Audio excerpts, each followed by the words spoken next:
too slow.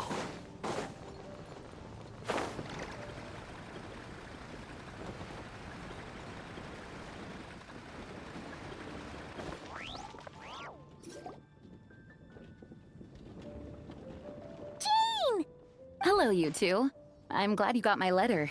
Durin's awake and waiting on the bench over there. I'm here if you need help. Just give me a shout. Don't worry about us. We'll be fine. Oh, hey, you two. I just remembered what happened right before I passed out. Thanks for holding me back. I shudder to think what might have happened if you hadn't. I'm fine now. It's just... a lot of people seem to have forgotten me. Don't worry. We'll figure out a way to fix this. Why don't you start by telling us what happened? It felt so strange. After I realized no one recognized me anymore, I suddenly felt like I'd completely lost contact with my body. Abyssal power lies sealed within this body I inhabit. So when I lost my connection to it, I lost control of that power too. It wasn't until I heard everyone calling my name that I was able to reconnect with my body. You lost contact with your body? Does that mean there's something wrong with it? Sounds like we need Albedo more than ever. I don't think the problem lies in Albedo's alchemy. Huh. But then, why are people forgetting you? Guess that's what we need to figure out. That means we need Alice for sure. But it's been ages and she still hasn't been in contact. Now would be a really good time for a hint. How could the story's budding branches even hope to reach beyond the towering walls? Leaving the castle, the witch went off in search of the tallest, grandest tree in the whole world. High up in the canopy of that tree, she sought a resting place, a refuge where the little sapling might take root. Go to that place, for it was there that the sapling felt its first breath of wind. Huh? Was that another clue? Does that mean the story isn't over yet? Leaving the castle. It just occurred to me. If this story is all about my own experiences, then wouldn't what happened after I left Simulanka be part of it too? But how could she possibly know exactly what would happen? And even if she did, how could we know when the story was complete? Yeah. Since we can't reach Alice right now, we'll just have to get to the bottom of this ourselves. But first, we gotta figure out where this riddle wants us to go. The tallest, grandest tree in the whole wide world. Huh. The only place that ever gave me that feeling was the one I ended up in right after leaving Simulanka. They had great coffee there, too. And so many books you'd never run out of things to read. Think about it. Our search in Mondstadt began in a library, right? Well, Sumeru City's got one of those, too. And it's absolutely huge. What do you say? Should we try looking there? Huh. That does kind of make sense. And it's not like Paimon's got a better idea. All right. Let's just give Jean and the others a heads up first. Well, it sounds like you've got a plan, so I won't interfere. All I ask is that you stay safe. Albedo won't be back for some time, and until he is, we can't know for sure how dangerous Durin might be in his current state. I'm so sorry about what happened before. Believe me, I'm not blaming you, and neither is anyone else here. If anything, it's the opposite. We're all just worried about you. Worried?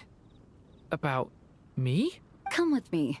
I want to show you something. As soon as they heard you were awake, they all hurried over to see how you were doing. You all came to see me? A little birdie told me you're working on finishing a storybook. So maybe all those people losing their memories is just a plot twist, waiting to be resolved. Miss Lisa, you always seem to know how to put my mind at ease. Please, everyone, don't worry about me. When I get back, I'll find a way to complete my mother's story, and the one we started, too.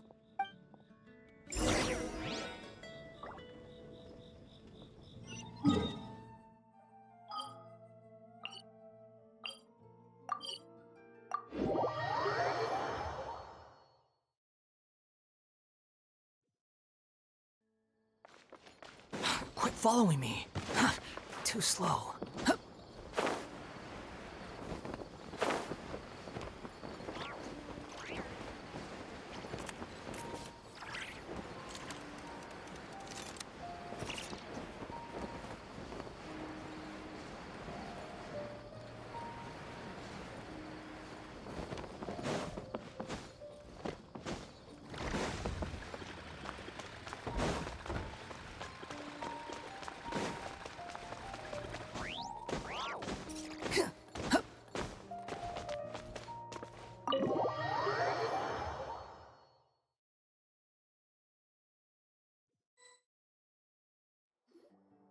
Whew. After the library hunt in Mondstadt, it's not as if Paimon was expecting this to be easy. But this... Yeah... This is something else. Where do we even begin? Even the clue this time seemed kind of cryptic. Yeah. Guess the best we can do is stay on the lookout for more weird things going on.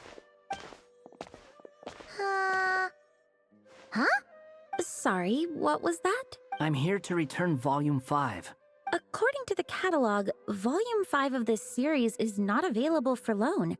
I can't accept the return of a book that was never checked out in the first place. Let me put it this way. My copy is complete. Yours, on the other hand, is missing large amounts of content. So you should swap it for mine instead. Sir, you have to understand. Managing a library is a serious business, and we have protocols in place for this kind of thing.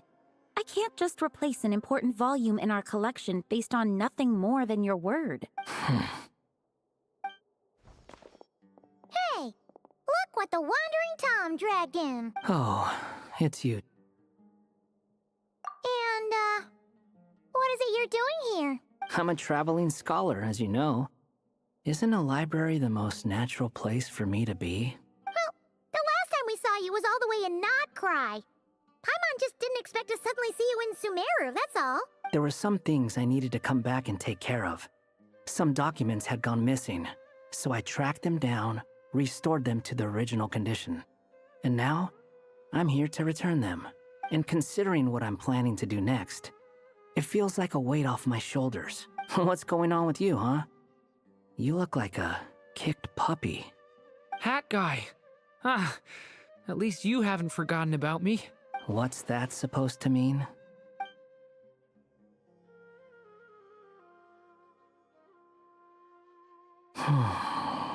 So it's been getting worse. Sounds like you know something we don't. After he left Simulanka, he spent some time traveling Sumeru with me. I was working on several texts at the time, and I stumbled upon something strange. Anytime Durin of Simulanka was mentioned, before long, the record would disappear, which means all the remaining records on Durin are about the evil dragon that fell on Dragonspine. How did you even discover that? If I remember correctly, Hat Guy loved the time he spent in Simulanka so much that he started writing a travel log. That's besides the point. The fact is, you're not affected by the ley lines of this world. I'm sure you can grasp the implications of what that means. His case is different from mine. It's more like the world itself refuses to accept his existence. It started with a few written records, but now, it sounds like it's spread to people who never met him or didn't know him well.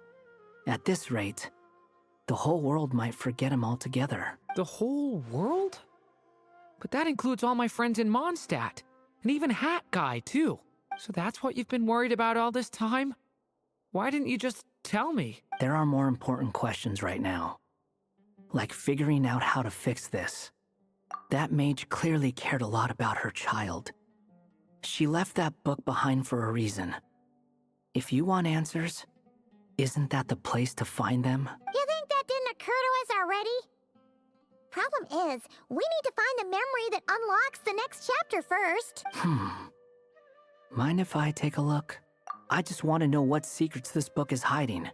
Besides, I've run into a bit of red tape, so I've got time. Of course. Be my guest. So, the memory we've been looking for was about you? All along?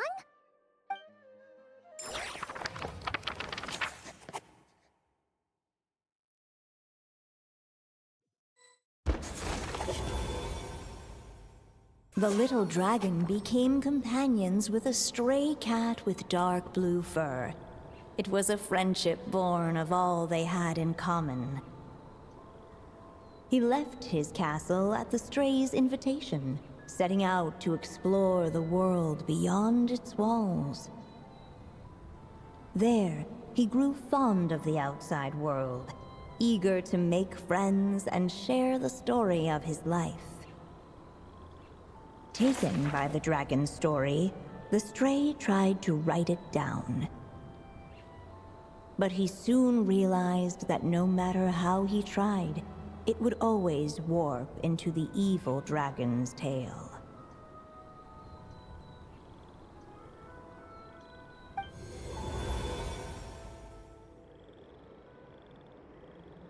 So, this is the world where this chapter takes place? Looks like we're at the top of some kind of gigantic tree. This one must be about what happened to me when I first arrived in Tevat. No wonder the memory that unlocked it was about Hat Guy.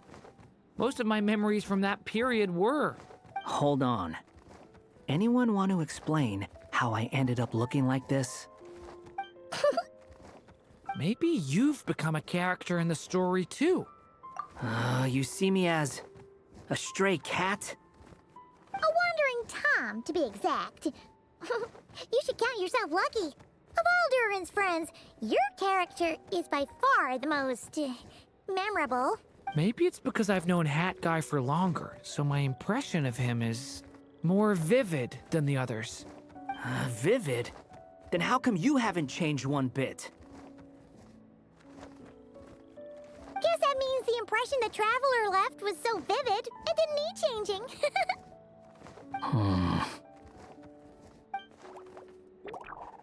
Hello, everyone! Ready for today's adventure? It's the storybook, Durin. Oh. So you're not playing yourself in this one? Does that mean the two of you have even more memorable roles to play? Where are we going today, kitty cat? Whatever. Just follow me. Same as always. Okie dokie! Can we chat along the way? If you have something to say, just say it. Was that seriously how the two of you communicated when you first got here? Yep. Anyway, how do we get ourselves out of here? Usually, the narrator gives hints to help us figure out what to do. Speaking of which, about time we got some of those, don't you think?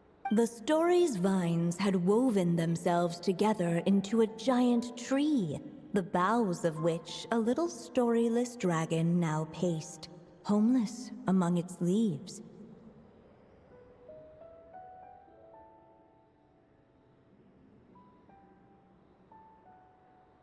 He had to find a way to leave this place and set off in search of a home of his own. If he stayed, the world would erase him from its memory altogether.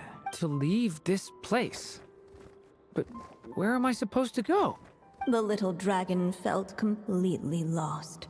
Just like the vines, the road ahead branched off into different directions, twisting and turning before disappearing into the mist.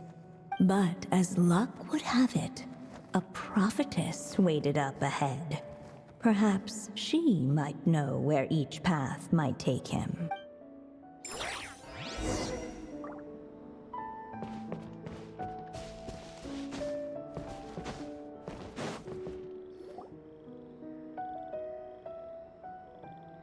Oh, you must be the little lost dragon. It's true. My friends and I are lost. This meeting was no accident. The prophetess was in fact the seer witch, here to present her promised gift.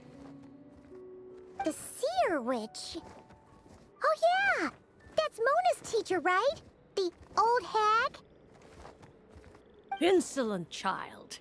I am the seer witch, your prophetess. Not some old hag. Sorry! Now, little lost dragon, I have come to bestow the gift I once promised. A prophecy. A prophecy? Hear me now, for my prophecy is this. One day, the dragon from beyond the castle shall be reborn, and none may avert its coming.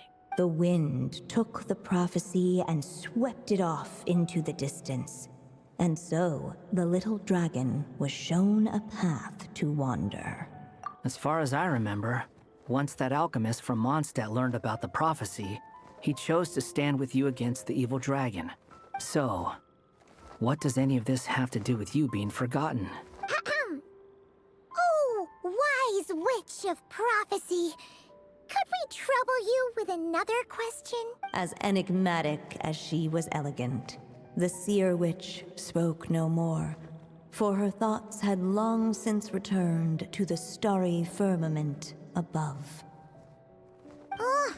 Just when we actually needed her.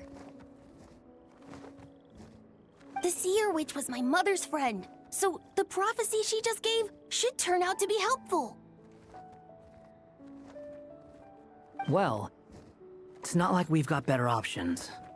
But, if all we need to do is leave this place, which path should we take? Why don't we take a look around?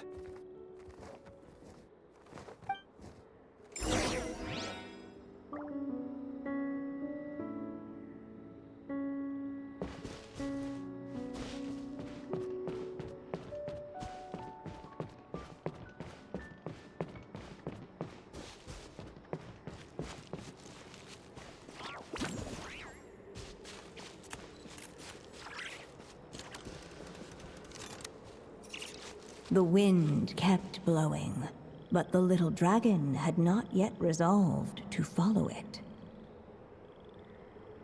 Before him lay a foggy path, and where it might lead he could not tell.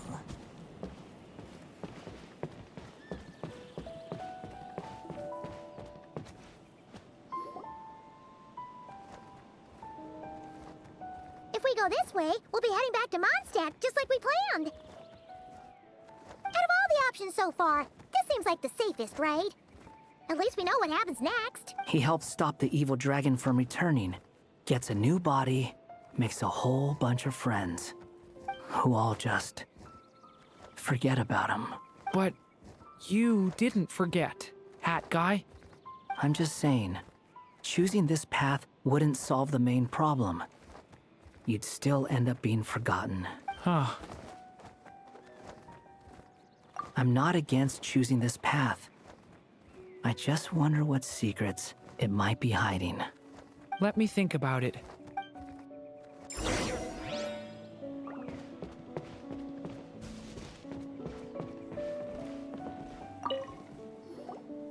Hold on! That looks familiar! Yep, that's the Durin, all right. But what's it doing here? Beside the story's branches, there appeared an origami boat from another tale. Judging from the narrator's reaction, it probably wasn't meant to be part of this chapter. This was the exact boat that Hat Guy and I rode when we set off to explore Tavat. Wow! So we can actually ride it? Of course! And it can even fly! Back in Simulanka, me and my friends used to be able to hop on and get almost anywhere in no time. Whenever I'm lost in Tavat, I can't help thinking about it. Imagine how great it would be if they had something like this there, too. So did the little dragon become enraptured by this fantasy. And fantasy it was, for in the world beyond the castle, no paper boat had ever flown before. Oh, yeah. How could a paper boat even fly? Way to kill the mood, narrator!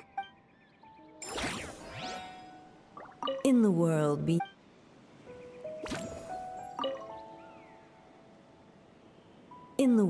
beyond the castle, no paper boat had ever flown before. Hey, if our goal is to just leave this place, What's stopping us from riding it out of here? But paper boats can't fly in the world outside the castle, silly. You really think it'll fly? Well, we can give it a try, can't we? When I first left Simulanka, I encountered all sorts of difficulties. And it was mainly because, just like the other characters in the storybook world, I only knew how to handle things the way the story said to. But actually, the real world is full of endless possibilities. And if I'd thought about it differently, I'd have realized none of those difficulties existed in the first place. What I'm trying to say is, who says we can't make paper boats fly? Even in the world beyond the story. We just have to find a way.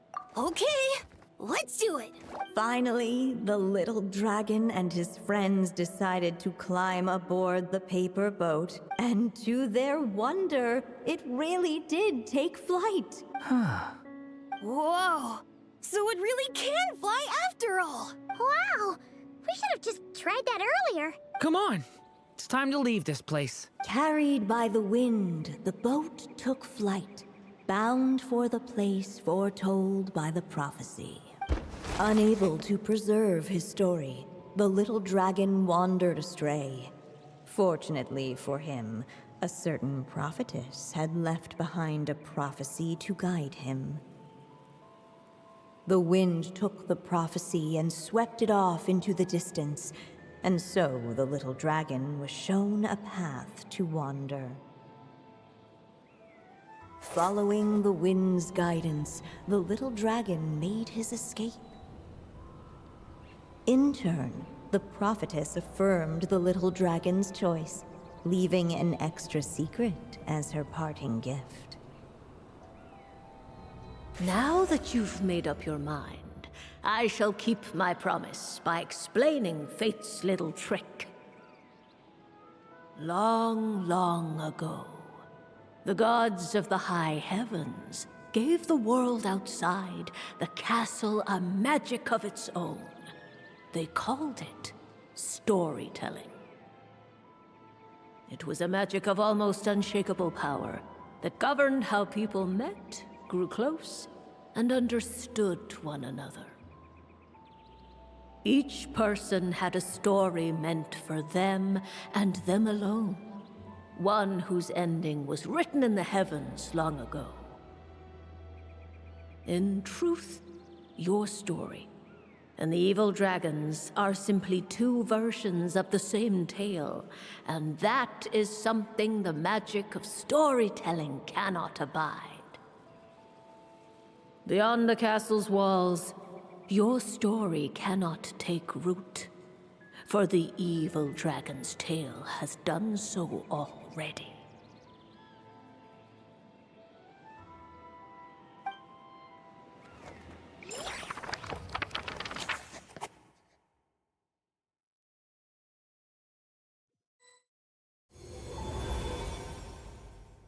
So, that was the secret?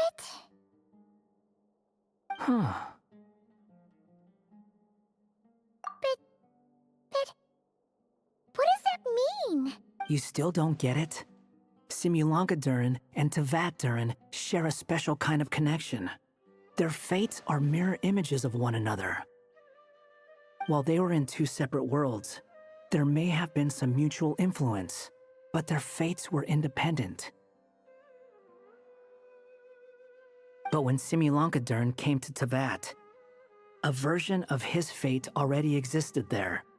So, how can two fates exist at the same time?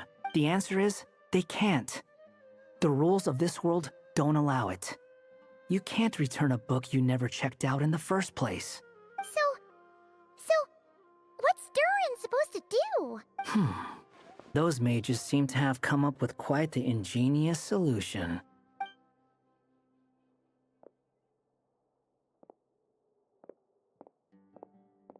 I'm here to make a return.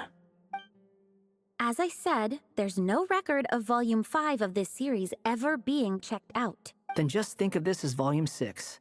Based on what I know, the author was planning on publishing another volume anyway. The catalog does have a slot reserved for Volume 6. So, this is it? Sure, let's go with that. All you need to know is, I'll be the one writing this series from now on. You... What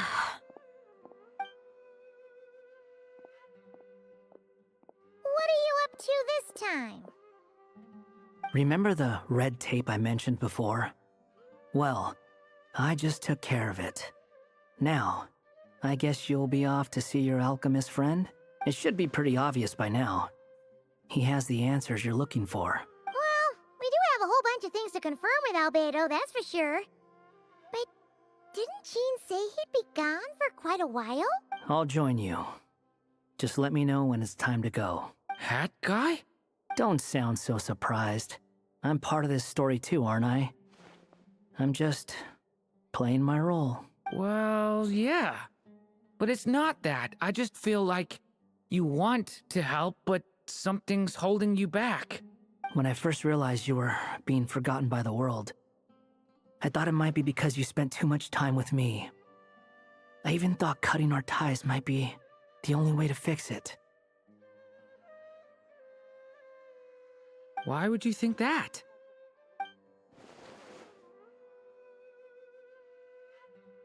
It doesn't matter now. Judging from the answer this book has given us, I was probably overthinking it. Just as well. With the ley lines rejecting him like this, the people who still remember him are his only remaining connection to this place. If that last fragile tie was broken, who can say what devastation his unbound body might unleash? And to think I'm one of the people keeping you here, instrumental in helping change your fate. Can't say I saw it coming. Well, if it's good enough for Hat Guy, it's good enough for me. After all, he is about as odd as humans get. Excuse me? With some people, even if you try asking a simple question, they'll always give you a complicated answer. And the more you ask, the more complicated it gets. Truth is, Hat Guy's just that kind of guy. Whatever. All I needed was a yes or no, so we can quit it with all the back and forth.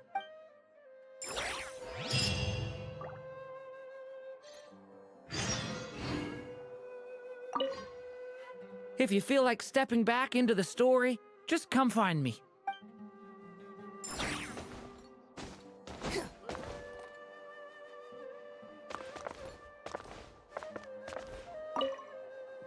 I'm sticking around for the next few days. So, when it's time to go, you know where to find me.